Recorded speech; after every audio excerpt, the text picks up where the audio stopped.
All right, so in my dungeon slash graveyard sits my old furnace. It's getting cold and I need to get this thing going. I shut it down every year because, well, in my opinion, that's the best thing to do. I don't like the idea of a simple wiring short causing this thing to run. Uh, anyways, I'm going to talk about it, and I had a request to show how to service them, so I'm going to show kind of how I do it, and I'm not claiming that it's the right way. I'm going to do my best to remember everything that I used to do. It's going to be a little tough. I'm in commercial now and just don't deal with these. Obviously, I've done a lot on mine and I keep mine up, but it's not like I'm servicing these multiple times a year anymore. Also, you're going to see things that you just need to ignore.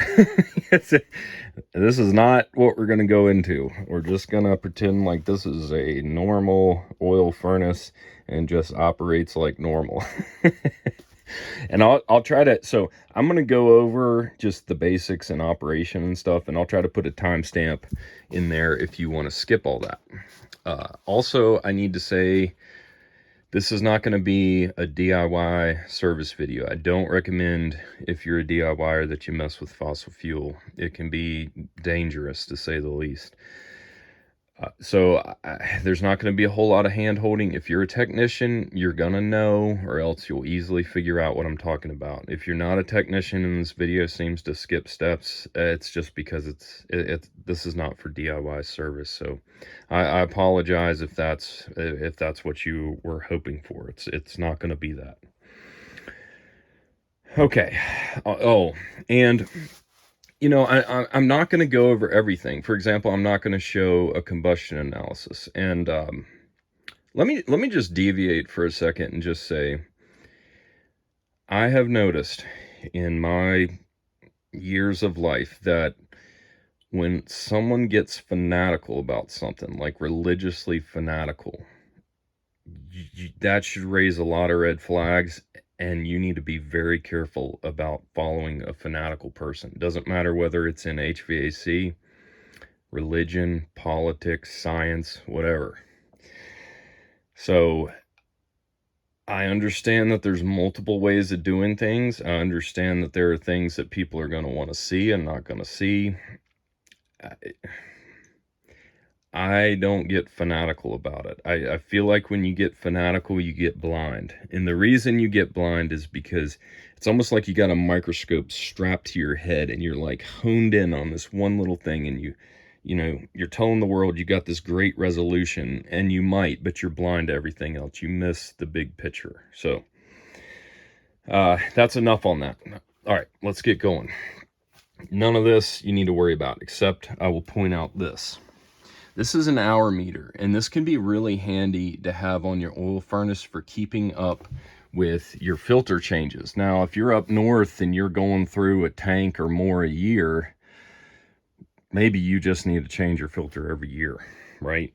But me, I don't need to. I can go years and years without changing. And let's see. That's my, well, I was working on my controls, but you can see my total usage. I had a controls issue in here that I corrected, and I got down to where I'm using like 40 gallons a year. So I don't change my filter much. This is my first stage filter. I'm going to go ahead and cut the oil on. Don't worry about this pipe. That's just so I can feed oil in if I run out. And that's so some asinine installer buried my tank and made it so that you can't check the level. Long story short. Anyways, first stage. Then this is the second stage. This is a Garber. Okay. And they're just a really high quality filter. They look exactly like an oil filter. In fact, that's most likely all it is. This here, I'm not going to take this apart, but when you do, there's a bolt up here. You need to replace the washers. You bleed the air out with this little screw that's somewhere up here. And then you drop this. you know, the great thing about working on oil is that you're soaking in a solvent. Hands, everything. It's a good idea to wear gloves, but you've got a solvent, so use it. You know, some guys are using carb clean. I just never found the need to use carb clean on oil. You're already working with the solvent, i.e. diesel, you know. Anyways, I like to use a stiff bristle brush, like a straight bristles, not at a 90. And you just get in there and just run that muck around while you still have a full thing of oil, and it'll break all that shit up, and then you can just dump it out and it'll be just pitch black. So you do want to clean out the bottoms of these before you just pop in a new filter. All right, so from there, oh, and you can see where I had a 2-pipe system, I converted to a single pipe, and we'll talk about the advantages of that. So from the filters, there's my oil furnace graveyard. Oh, my wife loves it down here. She's more like a minimalist, and I'm more like a hoarder, so you can imagine how that works out. All right, so my oil comes in here. This is called a Tiger Loop. And what this allows you to do is it allows you to convert a 2-pipe oil system, or even a single pipe, to a dual pipe. So there are advantages of dual pipe from this point on to the burner, but all the disadvantages it eliminates, which is from this point back to the tank. So your pressure line is actually your return line on a 2-pipe system. So there is a much higher chance of leaks on that line, and the leak on that line could be catastrophic, like drain your tank catastrophic. But if you have a single pipe system and you have a leak in this line, your pump will lose its prime, and it'll have a hard time trying to work that air out. So the Tiger Loop allows it to do that, and I have found that it's almost a necessity if you want a single pipe system to be reliable, unless it's brand new and you installed it and you know there are no leaks and yada yada. So it also greatly reduces the amount of oil you're using. I am only moving through the filter what my pump needs to feed the nozzle. I'm not sending any back, so this allows your fuel filter to last a lot longer. This is a Firematic, and it's just like a thermal fuse, basically. When I think when it gets up to 120 or 40, somewhere in there, there's a little fusible link that will melt, and then the plunger closes and it'll stop oil flow. So just a good safety. I've already taken the screw off of this. I think I'm missing the other one, but anyways, here's what we got. Here's the CAD cell. This is going to be responsible for verifying flame. Here's the transformer. Obviously cut the power off. These things will shock the shit out of you. Don't ask me how I know. We have this is where our high pressure oil comes in. It goes into the nozzle. We'll get this out. These springs sit on these electrodes and create that spark. Okay. Now, with the hour meter that I showed, you want to, if you have a pump that's got a solenoid, you need to hook that hour meter into the solenoid, because there's a purge that happens and you don't want that to be counting fuel usage. You just want the fuel usage to be based on the actual usage, which is when the solenoid cuts on. Now, as far as pressure, a lot of furnaces are designed for 100 psi. And I use a manifold, so I get operating pressure. But if you deadhead the pump, well, I say deadhead, I mean it does have a return, but if you don't allow it to flow, if you're just putting a gauge on there, kind of deadhead it with a gauge, your PSI will be higher. I adjust mine to, well, actually operating pressure. But I also went in and changed this some because I wanted to get better atomization. So I'm now using a 0.9 nozzle 70A pattern at 150 psi. So this has worked out better, and I really like that better. Okay, well, let's tear into this, and we'll take a look at it. Tip number 1. So when you're taking off this line, I have seen a lot of guys, they loosen it here and they just bend it out of the way, because obviously it's pretty flexible. This is a 3/16 flare. You don't want to do that, because you're just constantly resetting the position of the line. If you want to leave the line on, and all you need to do is get the gun out, just leave it on and loosen this so that you can back it off. See, you don't need to be bending it out like that. All right, now this little nut right here is knurled, and so that's going to be different.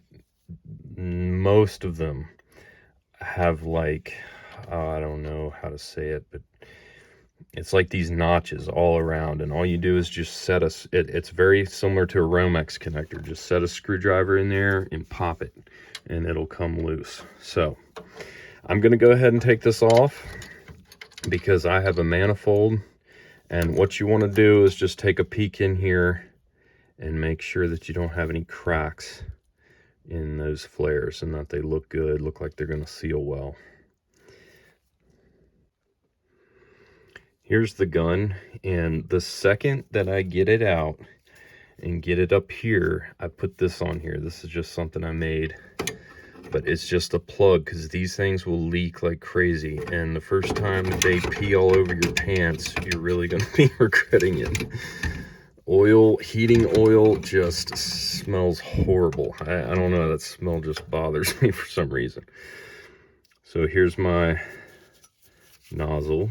You can see it's a 0.9 70A. 70A, that's the pattern. Okay. All right. I don't need to take this off, and you can see how clean it is already, but I'm going to take it off. I'm going to show you something I have inside of here that's kind of unique, and then we'll go over how to clean the electrodes. I'll try and mention the sizes of tools I use in case you want to put together a kit. When I did a ton of oil, I had an entire kit, like an entire toolbox that I use. We got a visitor. You like the smell of heating oil? Ah, that's an HVAC kitty right there. No flinch. Okay. This is a 7/8 flare wrench. It doesn't need to be that, but it's just what I have. And then I've got a 5/8 for the nozzle. And the best way to break these free, and a lot of times fittings in general, doesn't matter what you're working on, is to get them offset and just squeeze it. All right, if the back of this looks different, it's because it is. So I took off the factory filter back here, and I put on, man, I forget what they're called, but they're made by Delavan, I believe, and it's a check valve inside of here. So this nozzle will only start to spray once the pressure gets over a certain amount. And when it falls under, i.e. when the pump cuts off, it will stop that little dribble of oil that you get. That can just cause some issues. You know, it's not efficient. It's not burning clean, all kinds of stuff. So you can get these and put them on nozzles, and they really help. Okay, now down in here, let me grab a flashlight. You're gonna see the end cone. Oh, you can just barely see it right there. But that's really important. You don't want that to be cracked, missing fins, any of that kind of thing. So what I do is I take a big screwdriver. Hang on. I'm just going to take it in there and run it around like that, and that'll knock carbon loose. And if you have a fin that's on the fritz, it'll knock it off, and you'll be able to feel it, or you can feel the gap. Now, I can't get the camera in there, but I do visually inspect these to make sure they're not cracked. So I'll do that now, and then we'll move on. I take the electrodes and I'll clean them with Scotch-Brite and just the heating oil, wipe them down so they're clean. We don't want carbon tracking along there. I'm using a Beckett Z gauge here on the nozzle, and I'm gonna set my electrodes. So this one was off. And what I like to do is just take something like this and stick it in there, and this gives you a great way to bend these electrodes. And so I'll just, this nut here is kind of loose so that I can still flex them around, and that's gonna be real close. But anyways, once I get this right, yeah, that's pretty much on. I might bend that just a tad. I'll snug this down. Don't tighten it too tight. You don't want to crack these. If you crack it, you're going to start to get arcs over to the gun, and that's bad news. Got the gun in now. This is important. Do not put these on backwards. If you take this and you put it on like that, that flare nut will not cinch down, and you might be tempted to tighten it and it'll strip out. You always put the bowl out. See what I'm saying? Okay, so we're gonna do that. The CAD cell, you want to look at that and make sure that it's clean. See how clean this one is? Oh, it's hard to see because of the shadow, but these are just little. You can just replace these. I mean, they're pretty universal. Let's see, I can't get this one out. Let me get, see that? They're just sensing the light, okay?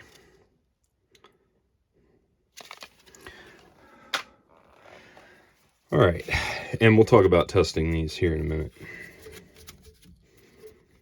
This down here, I believe that's called the king coupler. I got a couple here. But it couples your pump and your motor together. You just want to make sure that this is in good shape. You don't want, a lot of times what happens, it doesn't round out here. It actually rounds out inside of here. Let me get this apart. Sometimes these will get worn off. Focus. Sometimes these will get worn off. You just want to make sure that's in good shape and that, you know, it's coupling your pump and your motor correctly.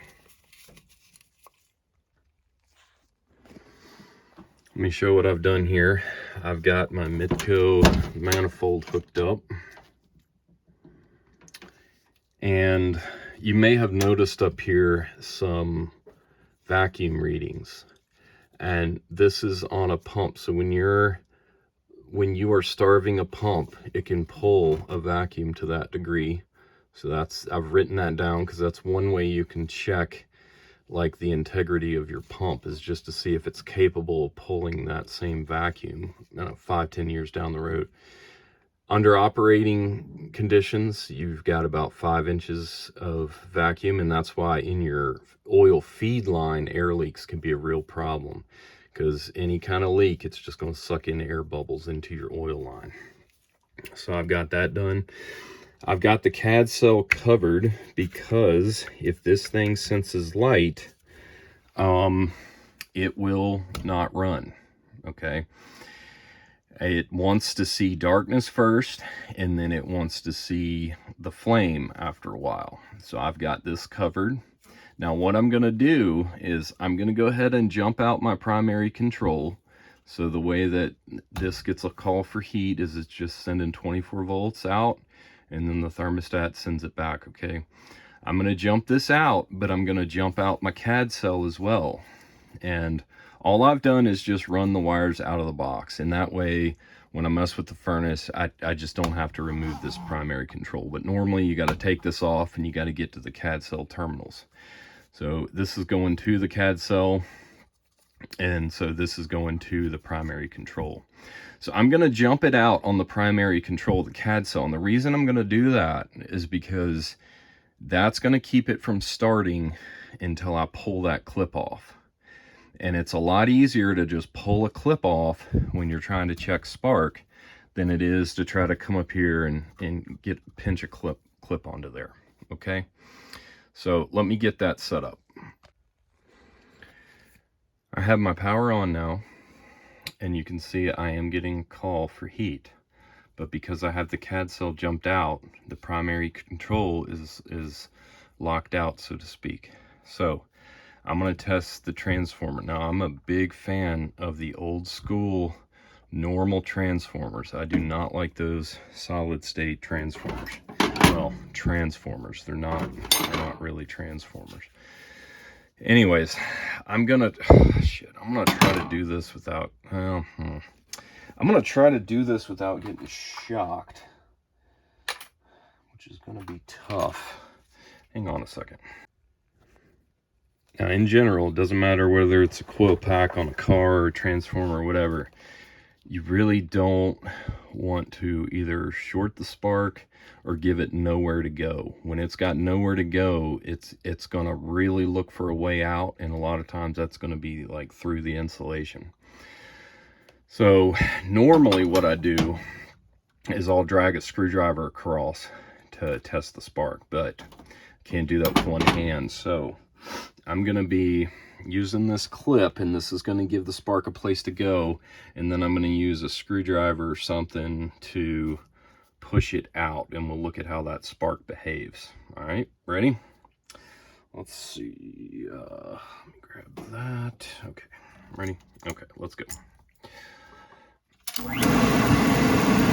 See that? Now I've got my oil shut off. See that? Okay, you want to see it jump far like that, okay? It needs to be able to jump like almost halfway across. Now that was not the best way of showing that. You see it, it's just spazzing around like crazy. But if you have a screwdriver, it'll be a clean arc, and it needs to be able to jump like half the gap as a general rule of thumb. So this transformer's putting out a great spark. I'm very happy with it. Nothing else to do here except we're gonna set this down. Okay. Now, let me get set up for something else. Before I do that, so my pump is holding pressure great, right? I'm not getting like bleed back or anything like that. And of course I'm like deadheading it, so it's not properly adjusted right now to what it actually will be under running conditions. But that's one way to, this is giving me an idea of how the valves are in the pump. If I'm getting a bunch of bleed back, I mean, you should get some, and you probably will, especially on older pumps, get some bleed by over time, but in general, you want to make sure it's not a lot, okay? So the valves in my pump are looking awesome. All right, I have my manifold open, so I'm going to be feeding the gun now. Now watch this. I don't have the screw in, so there's a little bit of a gap here. Watch how sensitive this CAD cell is. See, I'm at 19K. Watch this. Now I just pushed it down, and look at the change. So they are very sensitive to light. I'm going to put this screw in, and by the way, I'm hooked in to the CAD cell now. What I want to see is what this CAD cell is going to read when the furnace is on. The primary control will run for a while without getting a flame signal. It's not like a gas furnace that just cuts off immediately. All right, now I don't need to bleed this furnace because I have a tiger loop. But if I needed to, I would run the furnace. Then I'm gonna jump out the CAD cell, so now it thinks there's flame, you know, and obviously I'm making sure that there is flame. So it'll be running, and you'll crack this little bleeder open. This is like a 3/8, I think. No, what is that? 10? No, I can't remember. And then it'll bleed out, and you're just gonna watch and wait until you get solid oil with none of that like foamy stuff making it look sort of pinkish, right? You just want to make sure you get all that oil out, close that bleeder, and then you've bled your furnace. So let me get this thing going, and we'll take a look at the CAD cell reading. All right, she's firing now. See that? Okay. So I had my clip on there so I could cut the power on and the furnace would just stay locked out. Pulled my clip off. I waited until it fired up because it went through a purge, and then I just put my clip back on. So I'm shorting my CAD cell to tell the primary, yes, you have flame, you know, keep trucking. Here's my reading on my CAD cell, and that's a very strong reading. In general, I believe it's like, you don't want over 1,000 ohms. If you have over 1,000 ohms, you can get some unreliable flame signal, okay? But I'm getting a very strong flame signal there. So this primary control will have no problem verifying flame. As far as my pressure, I'm at 150. When you cut off the pump, you should see a drop. So I'm at 150 now. If I shut this thing down, I should see a drop, but not continuing to bleed down real bad. So let me show you what that looks like. Oh, I lied. The reason I lied is because I forgot to shut down this manifold. All right, let's do it over. Okay, now if I shut down my pump, okay, so I'm starving it, and then I cut off the power. This is how I'm taking a look at these pump valves and just making sure they're not way out of shape. So this pump is looking good, real good. All right, I'm gonna stop it here and see if there's anything else I want to cover, and then we'll do like a little summary. All right, so we put everything back. We fire the furnace up again with just a simple heat call, and we make sure there are no leaks. Use an inspection mirror, just make sure everything is perfect. All right, let me go over real quick before we end the video some just like troubleshooting tips, just common things that you might run across that might help you one day. All right, so some big culprits in these things not working. Air in the line. That's what this side of the manifold is for, and you don't have to have a gauge to do this. You can just make up something so you can get the you can put a piece of clear vinyl in here. And again, this is the suction, so you're not dealing with high pressure there. Or yeah, I think this is the inlet here, yeah. And then that's my return down there. And you just want to see it. Am I getting air in there? Okay. Transformers, they take a beating.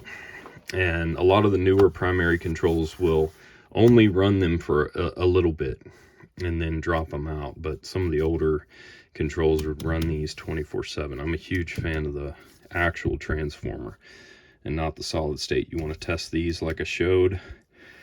If you have an issue that the furnace is just not burning right, you're kind of pulling your hair out, just change the nozzle. I don't care if you just changed it like 5 minutes ago, change it again. If you look at them, I mean, they are very, very precisely machined. And I'm telling you, if you do oil furnaces for any length of a time, you will someday run into a bad nozzle. Second thing, if you go to a customer's house and it's a service call, they say it's not working, and you ask, when's the last time it was serviced? And they're like, maybe like a year ago. You know, it's been at least 2, 3, 5 years. Customers never tell the truth. Air filters, they never tell the truth about that either. But sometimes the best approach is just to say, okay, let's do a service. It's going to cost this much, and then we'll go from there. If you feel like it's starved for fuel, and you can see that because you know you're getting fuel up here, but you don't have the right pressures, there is a screen in here. Obviously, I recommend just replacing it and replacing the gasket, but in a pinch, see, you can use a 5/32 Allen to get in here, take this off, and there's a screen in there that's really not too bad to clean if you need to. and that can get plugged up pretty bad, especially with people that neglect filter changes. Okay. Primary controls are, you know, as far as troubleshooting these, you just want to give it the conditions that it needs. You want to make sure that it's not seeing the CAD cell closed. Give it a nice call for heat. I feel like there was one really weird troubleshooting thing I had one time. I can't remember now. But anyways, you just got to make sure these things are satisfied. If they're completely satisfied and they're still not running, still not turning things on, then it's probably a bad primary. Okay, well, that's about it. I hope that was educational, hopefully helpful. Hopefully it'll get somebody out of a jam. All right, you all have a good break. If you get a break. Unless you're on call, unless you're that guy that's just absolutely fucking screwed. Because you got on call on a holiday. God bless your soul. She's running great. So I don't normally do this, but I thought of something and I just have to add this onto the video, okay? When you go to a customer's house and you say, how many times did you push that damn reset button before you called me? And they're like, oh, 1 or 2. You better be very, very careful. There are some people that will sit there and reset the furnace, and all the, you know, the burner chamber is now full of oil. These things will freaking take off like a rocket ship. And I can't tell you what to do, because honestly, I don't know. The way I was taught is that when it goes, you just got to let it burn off. Don't try to stop it, because you don't want to stop the draft. Like, you just, and I mean, it can blow off damper plates. Like, it's crazy. You want to be very, very careful about this little door. If you happen to see a furnace like this, if you open that up, especially if that chamber is saturated, you will fry your face, okay? So you need to be careful with these things, especially on service calls. All right. Some of the newer controls have gotten better about not allowing a customer to just continually reset, but freaking idiots will still get online and figure out how to get it out of hard lockout and still keep doing it. So just be safe.